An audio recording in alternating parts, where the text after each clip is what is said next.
সুপ্রিয় শিক্ষার্থী ভাই বোনেরা, আসসালামু আলাইকুম। শতকরার এই অঙ্কটি হচ্ছে ফেব্রুয়ারিতে একটি পণ্যের মূল্য জানুয়ারির মূল্যের চেয়ে 20% বাড়ানো হলো। অর্থাৎ জানুয়ারিতে একটি পণ্যের মূল্য ছিল 100 টাকা, ফেব্রুয়ারিতে হলো 20% বাড়িয়ে 120 টাকা। আচ্ছা, মার্চে ওই পণ্যের মূল্য ফেব্রুয়ারির মূল্যের চেয়ে আরও 15% বাড়ানো হলো। অর্থাৎ ফেব্রুয়ারিতে টোটাল যা হলো সেই মূল্যের সাথে আরও 15% মূল্য বৃদ্ধি হলো। মার্চে ওই পণ্যের মূল্যের তুলনায় শতকরা কত বৃদ্ধি পেল? যেহেতু কোনো মাস উল্লেখ নাই, সেহেতু প্রথম মাসে অর্থাৎ জানুয়ারি মাসে যে মূল্যটা ছিল ওইটার সাথে শেষে মার্চ মাসে যে বৃদ্ধিটা পেল এটার পার্থক্য চাইছে যে কত পার্সেন্ট বৃদ্ধি পেল। আচ্ছা, তাহলে অঙ্কটার সমাধান করি আমরা।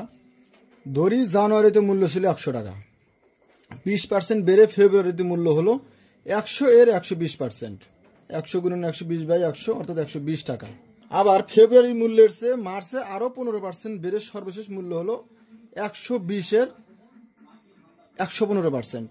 অর্থাৎ এই যে ফেব্রুয়ারিতে টোটাল হলো 120, এর উপরে আবার 15% বাড়লো, তার মানে 115%, টোটাল হলো 138 টাকা। অতএব মার্চে ওই পণ্যের মূল্য জানুয়ারির মূল্যের তুলনায় শতকরা বৃদ্ধি পাবে 138 মাইনাস জানুয়ারি মাসে ছিল 100 টাকা সমান হলো 38%। এটা হলো অ্যান্সার। শর্টকাটের সমাধানও আছে, সেটা আপনাদেরকে আমি দেখাচ্ছি। I1 অর্থাৎ প্রথমে যেটা বৃদ্ধি পাইছে প্লাস I2 অর্থাৎ পরে আবার যেটা বৃদ্ধি পাইছে প্লাস I1 মানে প্রথমবার যে বৃদ্ধি পাইছে গুণন I2 মানে দ্বিতীয়বার যেটা বৃদ্ধি পাইছে বাই 100%। তাহলে প্রথমে বৃদ্ধি পাইছে 20%, এরপর আবার 15%, এরপরে তাহলে এখানে হবে 20 গুণন 15 বাই ডিভাইডেড বাই 100 সমান 20 যোগ 15 35 যোগ এখানে 15 আর 100 কাটাকাটি করলে 0 0 কাটা আর 2 আর 10 5, 5 আবার 15 মধ্যে 3 বার অর্থাৎ 3, তাহলে 35 যোগ 3 সমান 38%। রেজাল্ট একই। অর্থাৎ আপনি যদি আগে বেসিক বোঝেন তাহলে আপনি এই শর্টকাটটা দিয়ে আপনি অঙ্ক করতে পারবেন, কিন্তু আপনি যদি বেসিক না বোঝেন তাহলে এই শর্টকাট আপনার কোনো কাজে লাগবে না।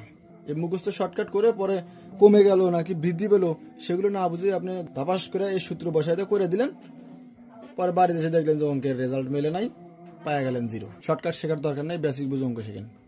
সবাই ভালো থাকেন, সুস্থ থাকেন, আসসালামু আলাইকুম।